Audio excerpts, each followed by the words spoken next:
omwana wange akuza alokose azze wo soda gwe musumbawo omugamba firing emizimu gya kitaawo firing emizimu gya kitaawo teyetaaga doctorate sinyaze nina azagala of course teyetaaga masters nina bulungi nnyo teyetaaga degrees nina za si kibuuzo ekyo kati abayo kyaki kyobula obudde obusinga abaana abalokole kankubuulira abasinga out of 9 out of 10 6 to 70 totally poor are poor. What is poverty? What is poverty? Well, I'm sure we do about from the Catholic faith. Na somo Latin for some time, up to either senior 4. Na ye, na kwate yakagamba ako na konenka jayo. Poverty. Nali manyi buwavu. Nje bakugamba you are poor. Yeah, this country is so poor. This is poverty. Nali manyi sente, sirina sente.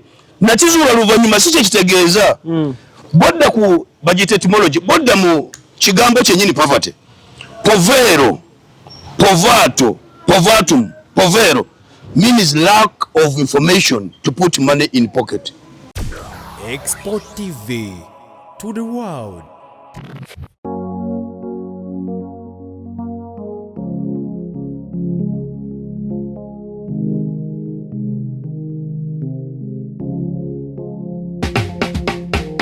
Kankwanjulire Cambridge Junior School esangibwa Matugga Kito bano beesowoddeyo okubangula omwana ow'omulembe guno. Omwana agenda okufuluma ng'alina obukugu obulala bungi omuli okukozesa ebyuma bikalimagezi oba kompyuta, okuwuga, okuyimba n'okukuba ebivuga byonna, ate nga ne co-curricular activities tetuzisudde muguluka. Buli nzikiriza y'omwana essibwako essiira, tulina day ne boarding.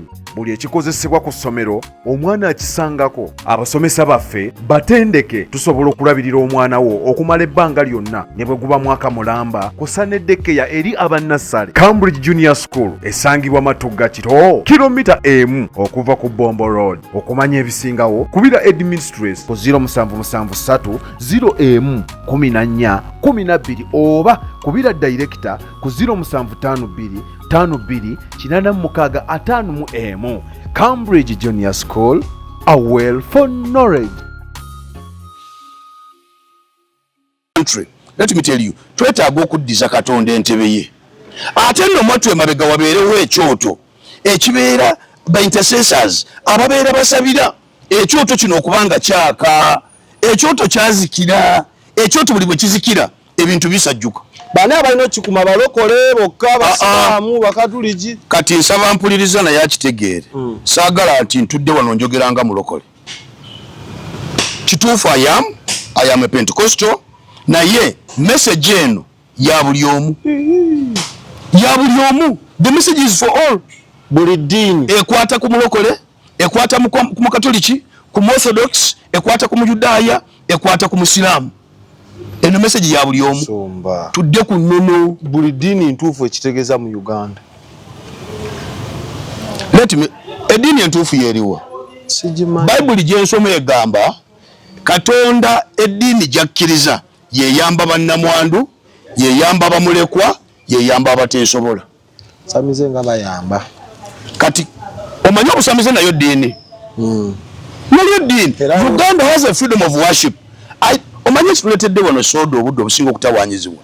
Izi kugamba kino si kyange, therefore si kituufu. Sirimu nze sikkiriza mu paapa, therefore paapa wa Illuminati. That mindset. Buli kyotakkiriza mu kifu. Okitegedde. Kati eno si doctorate, this is doctorate of divinity. Si kyekyo? Togirina. Kati nze agirina ndi mufere. Simple. Nze love that simple understanding. Very myopic. Atavuga mmotoka nga musumba bwalaba agivuga. Abo bannabbi ba bulimba babbi abantu wali obalabyewa. Bw'ozimba ekkanisa nga nze ne oli wa bulimba. Oyo mufere kati afera n'abantu nabo abajjako ne ssente. Ani atayagala ssente gogera ku makyo genda kola ki? Katonda agababira okuzimba buweereza bwe. Agababira okuzimba bintu bi.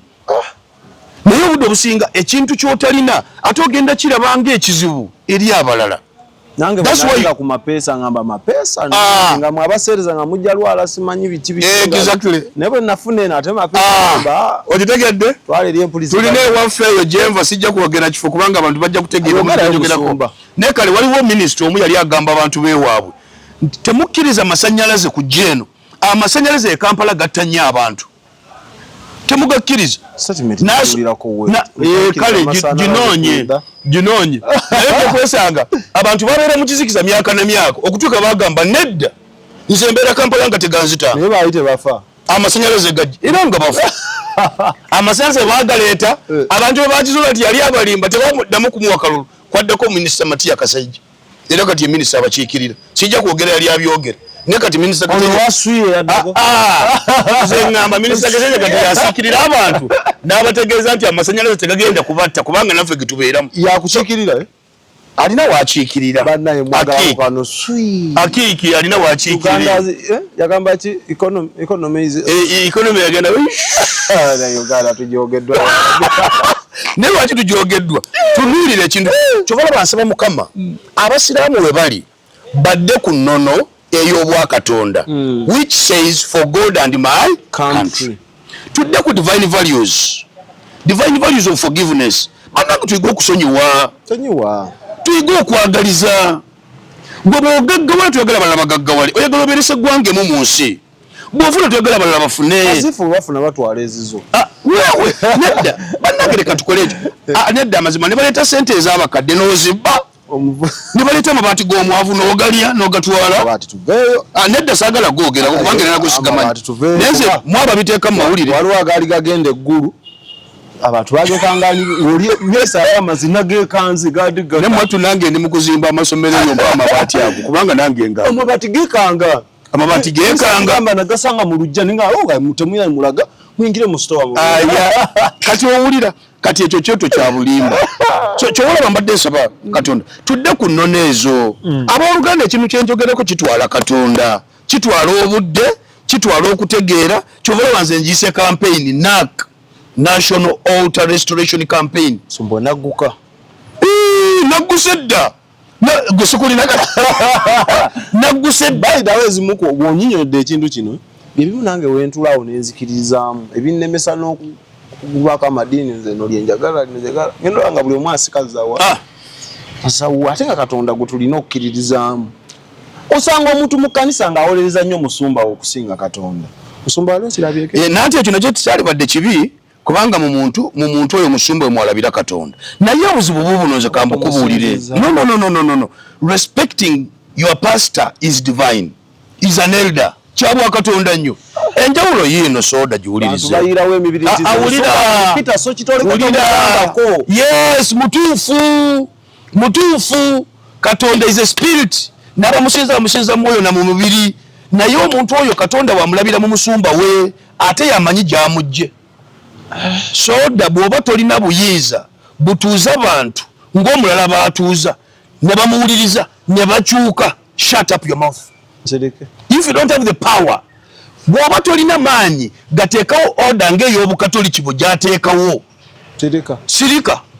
sirika kubanga gye kitawaanya abantu nti kyotasobola oyagala yakisobole kati oli bw'ayagala omusumba we kiki ky'ogamba basinza musumba waabwe alinga bamufuula Katonda naye jukira Moses Mukama yali amutuma ewa Farao yamugamba ati genda ewa Farao I will make you like a god before Farao nje kwambaza obwa Katonda bange ng'otuuse wa Farao yali tamufudde Katonda mangu ago kati obwa Katonda bubeera mu muntu obwa Katonda means I'm called Bijirwencha in my culture Nkya is a power is a god guba mwoyo erinya wano wasalako sale Bigiro is to be given but God Bijirwencha means bikolebwa Katonda. My last born is called Nkyanungi. My second last born is Nkyanungi. Nkyanungi means God, Ruhanga, or Umwita Katonda. Lord, that God. Chibumba. Kubulire lyange. Ndawula. Jeje misamba jechikacha majitula kugwe. Nagena muchachi. Naye ate ekyo sijja kigana. Kubanga nina akatabo ke nawandika akakwatagana ku generational blessings. eriyo emikisa gye tujja mu bika byaffe eriyo abali kuba fire musu no kati kyekizibu mbu twafuuka nedda twafuuka banvuma bireke wazaalibwa nkoko wazaalibwa mbuzi nina akatabo ke nawandiika kayitibwa generational blessings and generational curses abalokole kiretedde okwavuwaza abantu baffe okubategeeza buli kintu kyonna ekiri mu kika kyaffe kibi. That's wrong. Bangamba erinnya ndikyuse nfuke Daniel John. Please. Erinnya si Please. Nkimanyi bulungi erinnya lyo is your identity. Is your power. Naye nkimanyi bulungi nembuuza abasoma Bible Mark chapter 2. Yesu yakyusa amazzi n'agafuula omwenge. Tiyagafuula wine. Nzikiriza bulungi amazzi gefuula wine. Gasigala nga amazzi gafaanana mazzi. Ne buli yaganywako yanywa kukkiriza. Drank the faith of wine. Kubanga Yesu ayogedde. Ne batamiira. Era ku mukolo kwaliko omwenge. Naye nga mazzi. Erinnya lisobola okusigalayo nga lyendawula. Naye endawula is transformed. Musumba kanisa. Not the endawula. Ndawula ono wajja lubale w'abaana wankwata. Lyatundawulas. Waliwo ndawula ali improved n'endawula original. Kanisa eriwa musumba kusaana enzije. Nedda abatwagala tubeera Wakiso oyita Nansana otuuka Wakiso kumbawo ku museetu omulungi olabawo obuweereza Frame International Church era kutulawo wonna abantu obuweereza babumanyi nnyo bumanyikiddwa nnyo n'ekizimbe ekinene nnyo kumpi n'ekkubo kizimbe kinene nnyo kiri Mukama so olina believe nti eno campaign gy'osimbudde yes erina okugguka nnyo yagguse nadda omanyi nina akatabo ke nawandiika Unveiling Realities Katonda buli lwakugamba go yamaliriza dda kiba kiwedde. God begins from the conclusion. Actually our God is a God of conclusions. Katonda bakugamba tandika aba yamaliriza dda kati gwalagidde wonderful kati gwagambye akuwa moyo w'amagezi okumanya n'okutegeera n'olaba okikoze otyo okukiggusa naye yaba yamaliriza dda atandikira ku conclusion. Nagamba abantu bw'oba olina ekika ky'ovaamu ekyandawula jjayo amataka ago bajjajjaabo ne bazadde bo ge baagula. Saba Mukama Katonda ebirungi ebyali mu kikakyo obitwale. Ebibi bireke eyo bw'abaayo obutamiivu bwayo obubbi bwayo obutakola ebyo fire ne waliyo ki kati kwa mwaka faananyi bwana Ndawula nina degrees ezitali wansi wa 8 kwa mwaka faananyi olwo mwana wange akuza alokose azze wo soda gwe musumbawo omugamba firing emizimu gya kitaawo firing emizimu gya kitaawo teyetaaga doctorate sinyaze nina azagala of course teyetaaga masters nina bulungi nnyo teyetaaga degrees nina za si kibuuzo ekyo kati abaayo kyaki kyobula obudde obusinga abaana balokoleka nkubuulira abasinga out of 9 out of 10 6 to 70 totally poor are poor. What is poverty? What is poverty? Well, I'm sure we have to from the Catholic faith. Na somo Latin for some time, up to either senior 4. Na ye, na kwate yakagamba ako na konenka jayo. Poverty. Nali manyi buwavu. Nje bakugamba you are poor. Yeah, this country is so poor. This is poverty. Nali manyi sente, sirina sente. Na kizula luvanyuma si kye kitegeeza. Bodda ku budget etymology, bodda mu kigambo kyennyini poverty. Povero, povato, povatum, povero means lack of information to put money in pocket. Tolina kumanya. Kuteesa sente mu nsi. Kati tuli wano. Tosobola kuvonga sikuwadde soda wadde gwe tomumpadde. Ekitegeeza olina amagezi agakuleetera sente zigende mu nsawo. Onjoke. Nagano kwesanga omuzadde agamwana yokya emizimu gy'ekika yokya kitaawo abalokole twokeza buli kirungi bayirayo kanfune Yesu twamwokezaamu kati ne Yesu tumuwokya omwana ngamba soda yokya naye nawe ogenda kufa ekyo tukutandikeko byebyo wulira emisana ovuma Museveni ekiro obeera mu State House otikula kati bano obeera endo ogenda kwesanga omusajja ekiro wa green nsujju ekiro wa yellow emisana wa green si nsujju ekivaamu afunye ogufu naye gwe oli mu kwokya yokya Uganda eno kyova Bible yagamba only the remnants will take it. It will be the remnants. It is those who have the discernment of the Spirit of God abagenda okuwangula bafune ekituufu kyobola bayibuli egamba bangi bajja kugwa ku mukono ogwa kkono era batono bajja kugwa mu mukono ogwa ddyo gwe gwange n'enjawulo eri emu mu kika kyo liyale tewaliyo kirungi kyeweegombayo biki bye tugenda okukola ebyo ebituzza ku kyoto Musumba ebitugenda okukola ekisookera ddala abooluganda ekisooka ekituzza twagambye ekyoto kyekiriwa for God and my country and I love that bannanga I love that ndawo kutimba ebintu n'ekyo nakiteese ne ku motoka yange oh dear this is real intercession ebintu bino byona ebigenda mu maaso kitegeeza ensi eno erina fe abasaba tulina betutannabakola kati waliwo eyabuuza bw'oba osaba ebyo lwaki tebivaawo ne mubuuza nawe omubuulizi 3 wali ogisomyeko ekiseera kyakyo wonderful nze saba ogugu gwakusaba ogwa Katonda gwakukyusa your duty is to pray God's duty is to change sigwakyusa era nafe olaba abantu bajja mu church ne tulagula abantu ne bawona ne bawa obujulizi ne bagenda mu mawanga sifa abakola amus Julia sina kyennina njogere ne ku degrees zenina namanya nyizo okubanga ngera bidali yagamba wa musajja kyo yalebetukanga ng'akasiddi sagala kubyogerako ebyo kubanga si byebyo God is God abikozesa era ne mubuweereza yawonya and by the way he can choose to use any medium to bless heal and deliver man God can say Katonda oba Mukama yanyamba n'ensooka n'ensoma philosophy is omwoyo w'amagezi ate nezira ku theology kubanga kati theology philosophy ekukkakanya theology neta Katonda n'atandiki Katonda akola ng'osiri wadde omala kusiriwala era bw'oba okyali mugezi ewa Katonda mwesonyiwa Katonda akola osiri wadde era olumala okusiriwala ye ng'ateking out. That's why theology must come after philosophy. The moment you begin with theology minus philosophy, you're going to confuse yourself.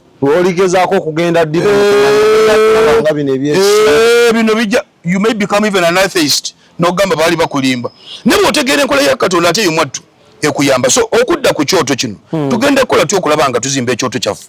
Nzikiriza n'okukirawo buli omu waali mu kitongole kye mu office ye mu kika kye mu makage teekawo ekyoto kya Katonda. Bwe bakola ni gisome, bwe ba Bible gisome, bwe kuba kwegayirira kola, bwe kuba kuzimba bya Mukama bikole, buli omu waali. Njagala mbuuze corruption webeera ekasese nebeera mu kasomero akamu akasembayo gekasese Museveni abaayo obudde obusinga we are shifting blames. We have a blame game. Government y'omusajja etusibyeko embeera eno kati tandika naawe because it is between two people. True, Museveni alina obunafu bwe ng'omuntu mukulembeze ni naawe olina obubwo kati bw'aba tannakyusa bubwe gw'obwo obukyusizza gochuka okujanga gotonde kijja omusajja abono sagala bagambe nti njogerera NRM is a party yange ya guru actually yange bagita divine party yange party yange ya bwa Katonda nechi choka tulima kale kyonna gye kiri ebyo ebimu byogera ndi nzekka nechi etegereza kintu kiri kimu oli bw'aba alina obunafu olina obubwo kola ku bunafu bwo okyuke balete sente za PDM gano okuzibu kubanga bakola ki waterera mwebo bazireeta gwe nyinyi asokedde okuziba kana nozijja ku milioni 10 noziteeka ku 2 ate milioni 18 ne zibeera mu training ne zitatuuka ku bantu ddala obuzibu bwa Museveni saagala nnyo kwekwasa president naye te saagala nnyo kwekwasa bantu nze ngamba okuzaawo ekyoto kyewaffe wano Uganda is a collective responsibility. Buli omu waali nkusaba teeka amaviiviigo wansi Katonda akyuse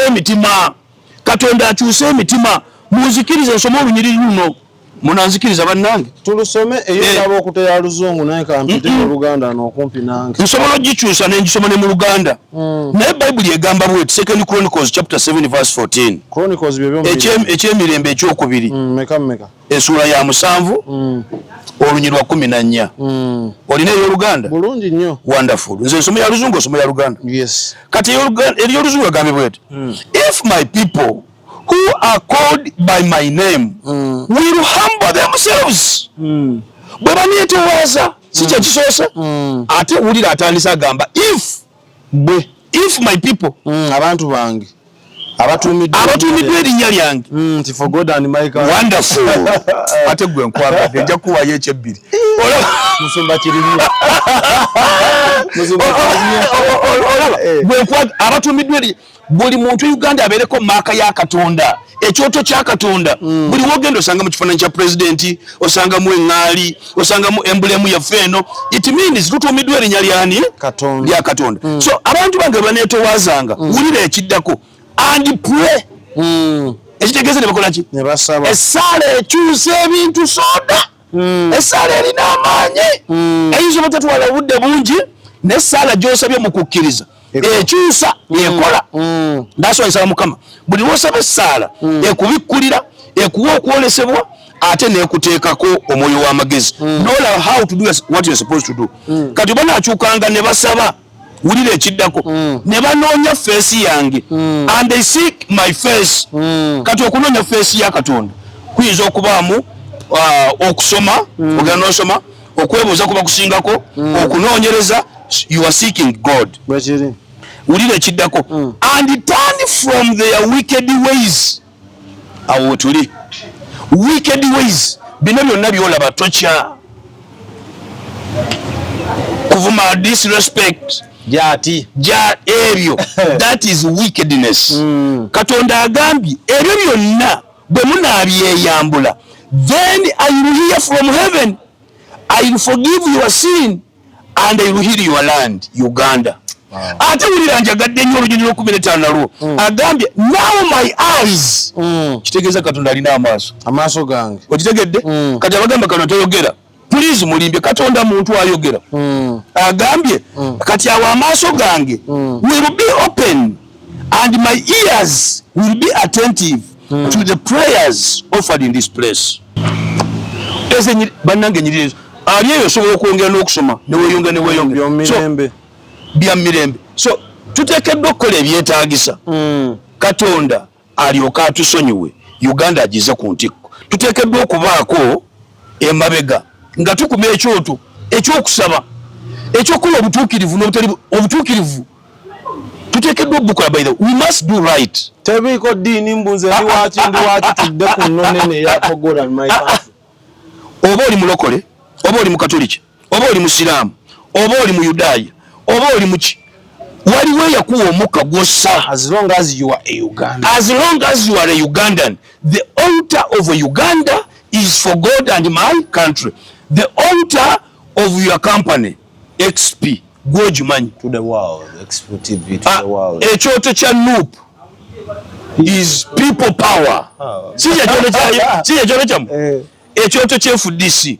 Forum for Democratic. Ababita batia. One Uganda. Kati byebyo. Buli omu ateeke. Truth and justice eyo deep. Truth and justice is deep. Now is there truth and justice? Kati nandi kyenkubuuza. Ebyo tubiteekawo. Ne tetubigoberera. Kyekizibu ekyo. Olwala topic ino omulamwa omutwe moto. Ndagiro togigoberera. Oteeka obuteesi kikuyisaawo. Kyekizibu kye tulina. Era kyovola ba Uganda kiruluma. Kiruluma. Kati ekyo kya Uganda kiruluma. Omanya abantu abafuna buli mwezi. Omanya abantu abona buli mwezi. Kiki ekireeta ekyo? Ekyoto kiweebwa amaanyi. We call it power and continuity. Ekyoto kiweebwa amaanyi. Nebo wali olabyeko omuntu abona naye nga tabbangako. Banji. Naabuze sina kyenna. Sibe. Naye omanyi bazadde bo kye baakola. Gy'otaali. Waliwo omuntu abba ssente za gavumenti. Waliwo abonyaabonya abantu n'atwala ssente z'abamulekwa n'abakadde n'ababonabona abasiriimu. Agakalona agagenda kusasulira omwana we. Nina batabani bange basomera St. Mary's Kitende. Ogenda kwesanga nga tuli eyo. Naye akadde kagenda kutuuka omwana asome afune medicine. Bamugambe kwololera amalwaliro tegaliiwo. Ate Museveni yabagamba busome sciences. Ate amaliriza amalwaliro abasawo tetukyabeetaaga. Ekizibu kiriwa. Waliwo ssente eziruluma. I'm telling you abantu bolaba kubakubaako. You people look for prophets wherever they are. Muva kubana abalekana. Yeah, not after that. Look for a prophet. You see, in life when God is taking you, Katonda nga yagala okutule oyitewo, ateekeddwa okuleetera omwoyo w'obunabbi.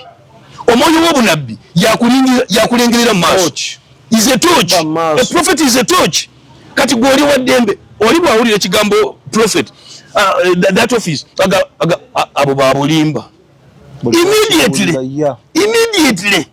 that is a negative bias. Neka nkubulira abaana abasinga bali ku makubaawo waliwo n'abatuwuliriza kati banoonyezza emirimu n'empapula zonna bazirina agakalona ng'ekibatawaanya mu ssente ez'abasomesa mwalimu ezibe mu ssente ez'abasomesa mulimu ekyoto ekikaaba agakatonda waliwo ekintu ekiruluma baali baseeko omuntu n'atandika okuloosa abantu n'abagamba nze banzikawo no mu kitooke naye nga bagamba tebaalinayo omusajja afiire waffe ne bamusula ku ttale nti oba yamala kukyala emyaka nga 20 nga tetulabanga ku baana be naye abaana bajja bamunoonya mbu twaloose ali eno yafa tetumanyi nti yafiire eyo abaana bagwa ku kitaabwe nga novundaavu okitegedde kyenkugamba kankubuulire ekyoto kiruluma era kambabuulire olaba ekyoto kya Uganda kiri mu kululuma kati n'alumanya ne saalumanya bajja dugenderamu bwe tutadda ku kyoto ekyo mirembe there is no peace nkyogedde point blank you are free to saturate it unless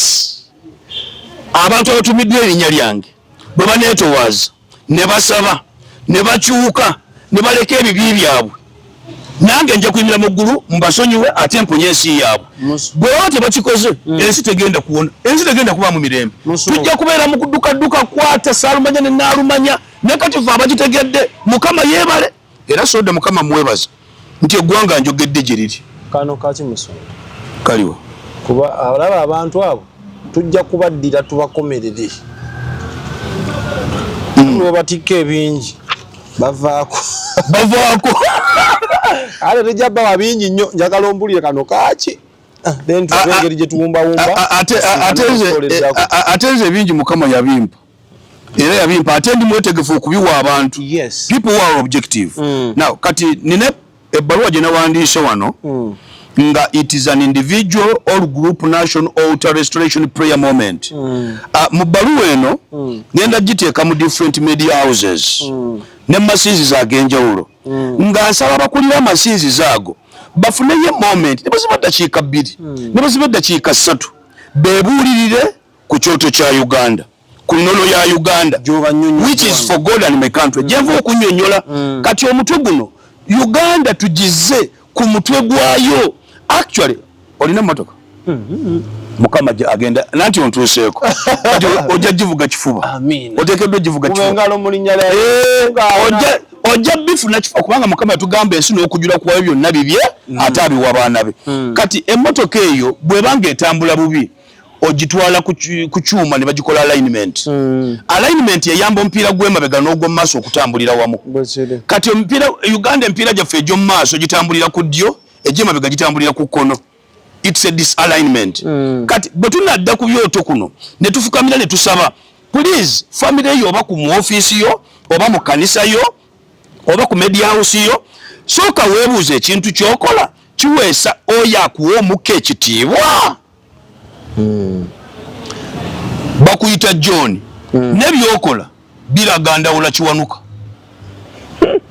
oli original si gwali improved oli original ebintu byokola tebikwatagana so ebbaluwa eno bwe njiwandiika njagala njiteeke mu media houses egy'enjawulo njiwa abantu ab'enjawulo abalina eddoboozi erituuka ku balala bategeere nti bannange bwe tuba tunajjawo ekizibu kya Uganda bwe tuba tunajjawo okukubagana ate kyesaagalira ddala that disrespect obutawa abantu kitiibwa obwo obutawangana kitiibwa wano omuntu yayimira ku social media n'akuvuma n'akuwemula abantu bawemula balina abaana takulabanga nako balina abaana balina ebitiibwa balina amannya balina ebintu byabwe waliwo agamba kati nendoboozi lyempulidde waliwo balina amannya nga babba byaffe kati ate okumuvuma kiki ekikomyawo ebibyo oyongera kumugubya kubaluba kyova olaba ogambye ebintu byongera kusajjuka waliwo akadde kankubuulire soda koteekeddwa okutuula ku mmeeza ne sitaani n'omugamba gw'oli sitaani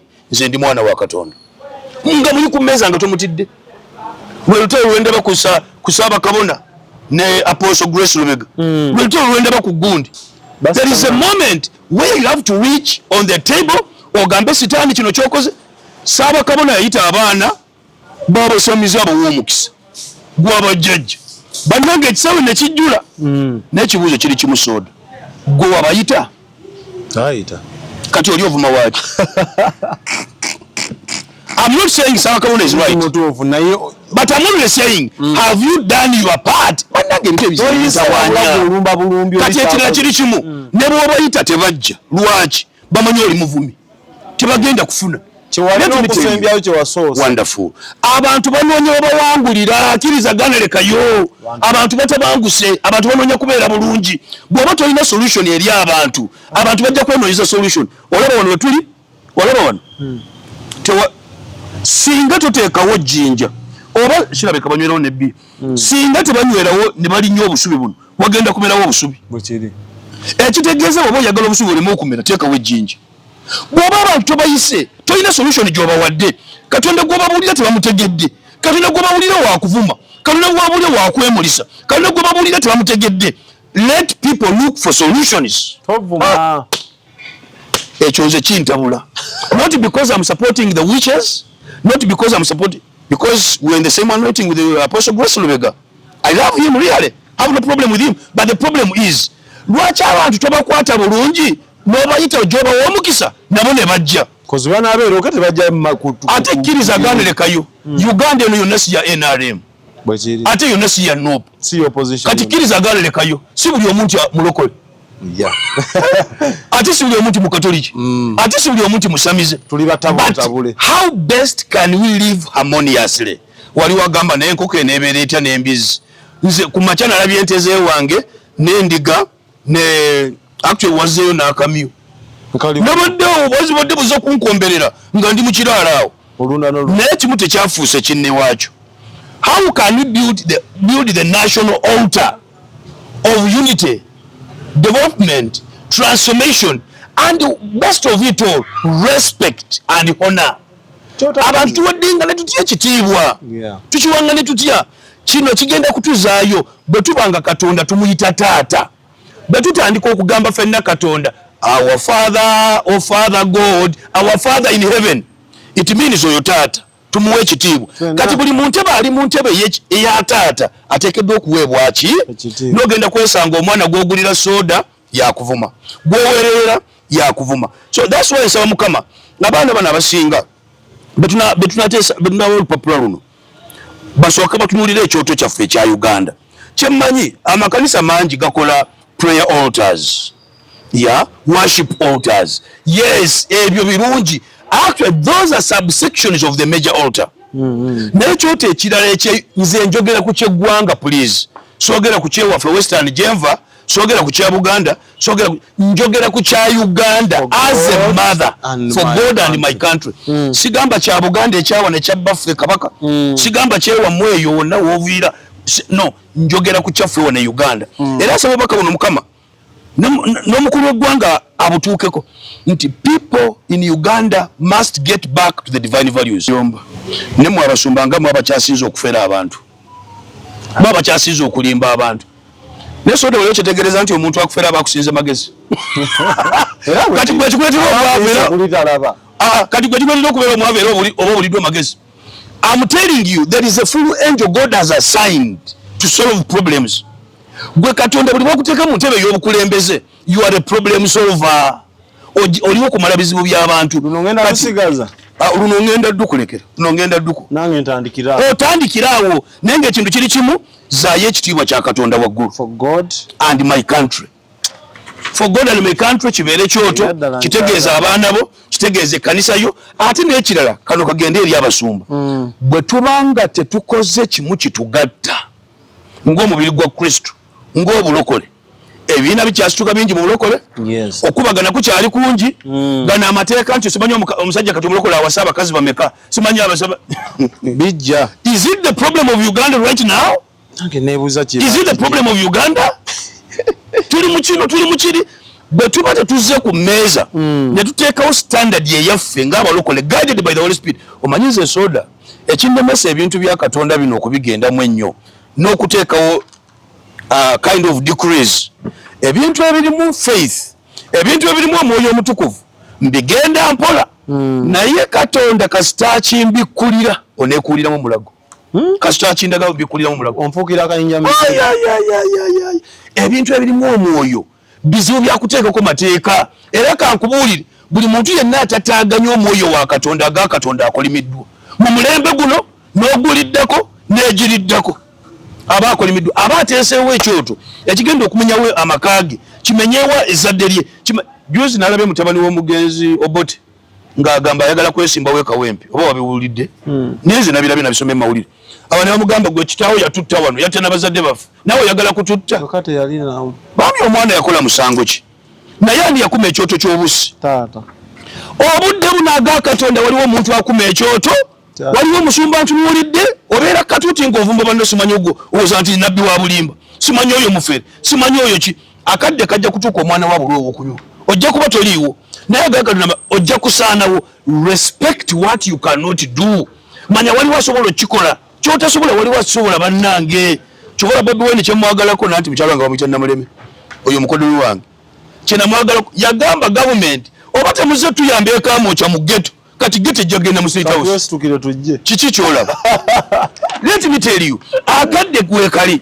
abantu bawe ekitiibwa abantu baagalize abantu bategeeze ekituufu ne mu byonna tuddeyo ku nnono yaffe obukatoliki for God and my country obusiraamu for God and my country obusamize for God and my country olaba mama Fino oyo kyemmanyi akuwuliriza nnyo era akulaba omanyi mama Fino oyo kyemwagalako ne bw'oba akuwa ebiddagala byebyo agamba n'empewo z'ekikazi ezikutawaanya ne bannange teri kintu kisinga Katonda muntu munene kati ne weebuuza musamize oba pastor kirizira mu Katonda wonderful Katonda yamuteeka eyo era gwe amuvuma omala biseera singa kindi omuvuma n'akuliisa bangi baaya singa kindi you people learn to respect others oli wakolera wenso we are inclined to error you see mbadde mu Bukatoliki out of 14 years of priesthood I studied 12 years of priesthood formation naye abasajja abo basobola okukola ensobi aga Katonda mugone batabawona muntu agifulumye wakiri bamutwala ku sabatika e Roma I love that out of confidentiality ne wano oli avaayo kubanga alina doctorate sinya kati ze wali badde wandabala badda mawulire e Uganda wano kiita kyangu okusanga omuntu alina doctorate sinya nga musomba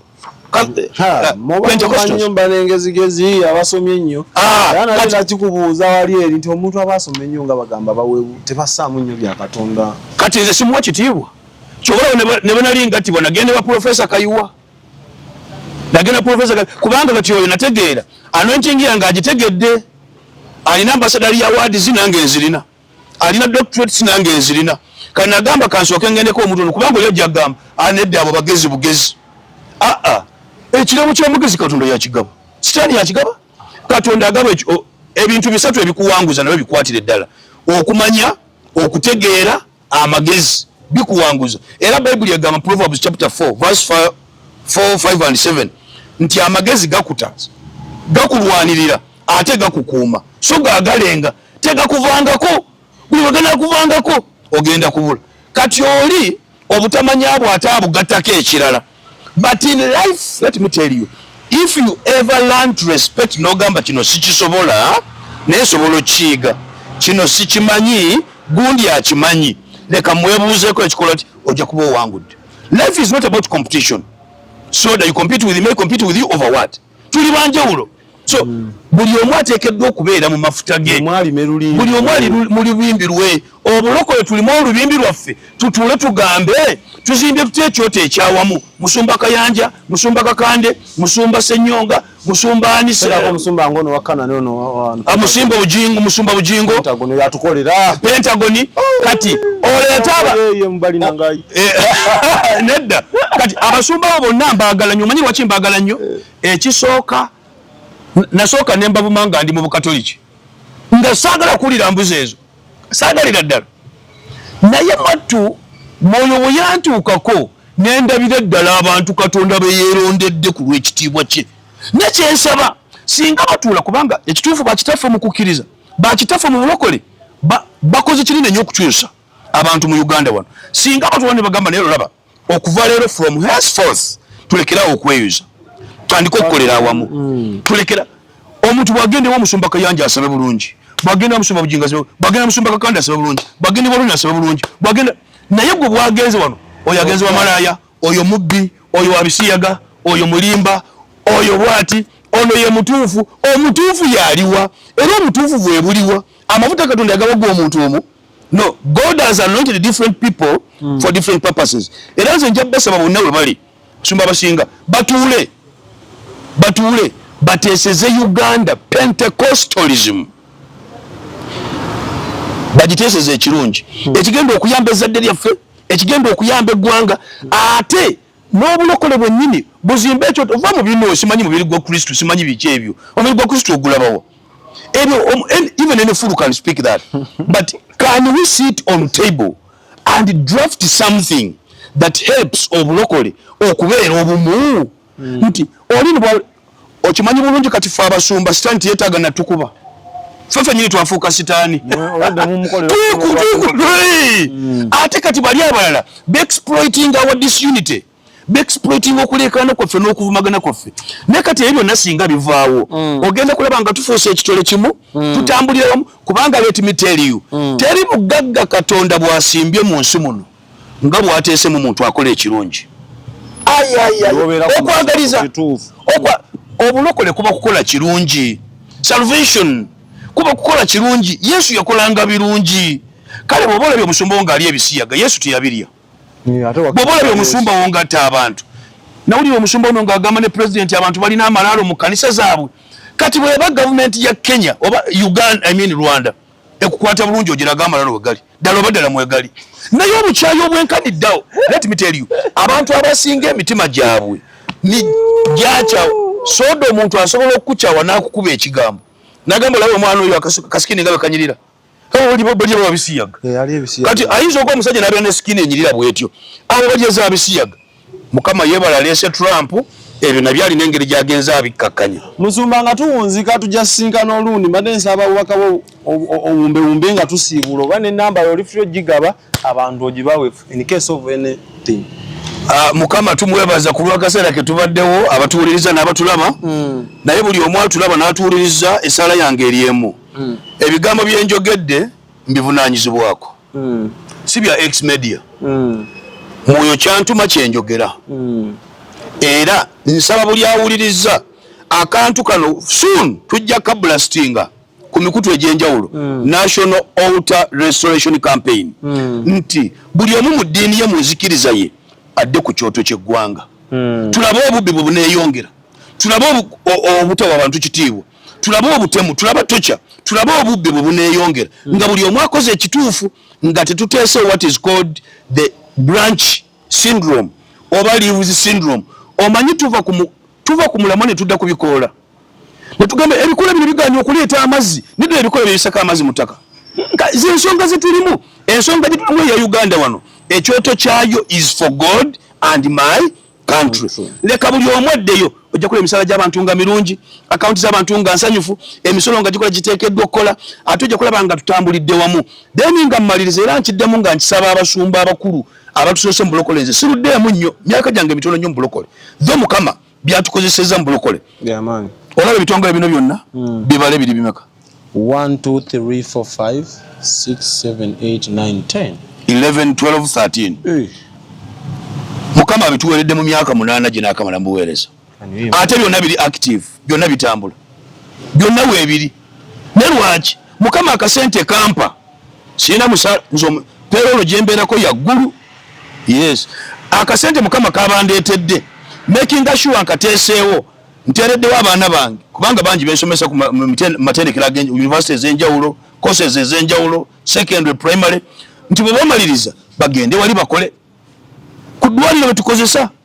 mu primary bwe tulina mu bintu eby'enjawulo bwe tulina mu secondary bwe tulina abaana baffe bwe tukoze eki bwe twesomesezza so leka tuzimbe ekyoto ekituyamba tulembe gamba nti oba ate Yesu yasomerawa no giri mirembe gye yavuga ndogoyi gw'ovuga ndogoyi yasula mu kiralo kye yazaalibwa mu kiralo ky'entaine menja gw'oli mu menja abooluganda let's learn to accept change if you don't change then change changes you so mbasaba mwenna abali eyo ebintu bino bimba miwuliriza mubiwulirizenga with objectivity ate when you are commenting nsaba Mukama Katonda akunyambire you comment with objectivity ate Mukama yeebale nakugambye dda my ministry is over 90% prophetic ndagula nnyo ku lw'ekitiibwa kya Katonda ate nsaba n'ebyo nabikola ye mwoyo omutukuvu nze ndagabulazi kyondazi kyenkugamba kyondazi kye tujjawo Mukama awadde abantu omukisa luyale mu buweereza ate era nzikiriza akyabawa omukisa naye mu byonna kino yakindaga bulungi nnyo bonna we tuli Katonda akuwadde erinnya akuwadde sente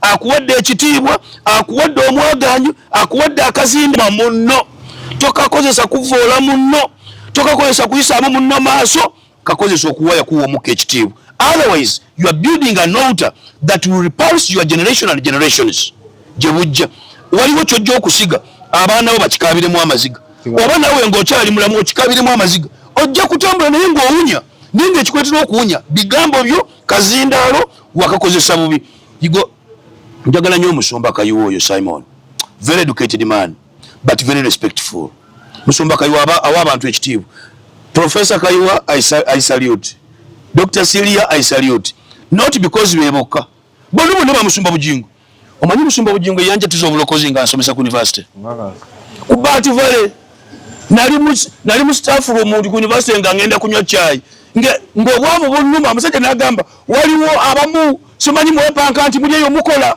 naye ebyo bye mulimu si bye bituufu bye mwali mulimu byonna byafa mulimu kubonaabona the problem is womuli simu muteekeddwa okubeera akagambo kantawaanya ogamba nasomesa nadduka budusi nga ngenda ku Bati Valley ne mmala gatula obulokozi naye ne biralinje tuwa saabitegeera yali ku Bati Valley so mwagala nnyo kubanga believe singa teyaliye sali atudde bulokozi buli omuntu Katonda gwaleeta mu bulamu bw'amuleetamu for a reason ate ekirungi ky'omugjeemu kyagale ekibi kyolaba ekiriyo poliisi tokikuba tokivuma nekyeŋŋamba kisabire kubanga guli guba mwoyo abantu bakola ensobi pipa ffenna aboogera tulina ensobi naawe andaba olina ensobi naawe soda kubanga yatukuliize wano nga totuuka buli omu alina obunafu bwe but learn to respect one another and that will take us forward ntumira abaana bange tulina conference y'abakyala right now egenda maaso the National Mothers Altar Conference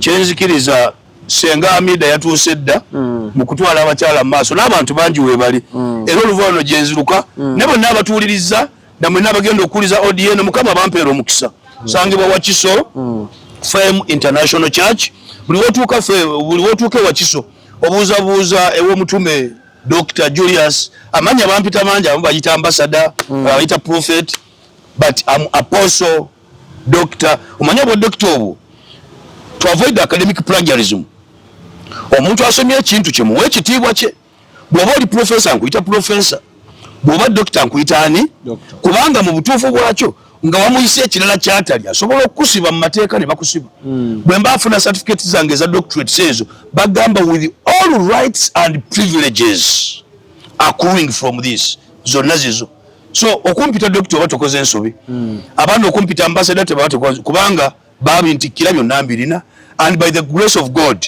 I'm not only called but I'm chosen as an apostle natumibwa Katonda and I'm God sent. Yeah? I'm God sent and I'm bearing the voice of God.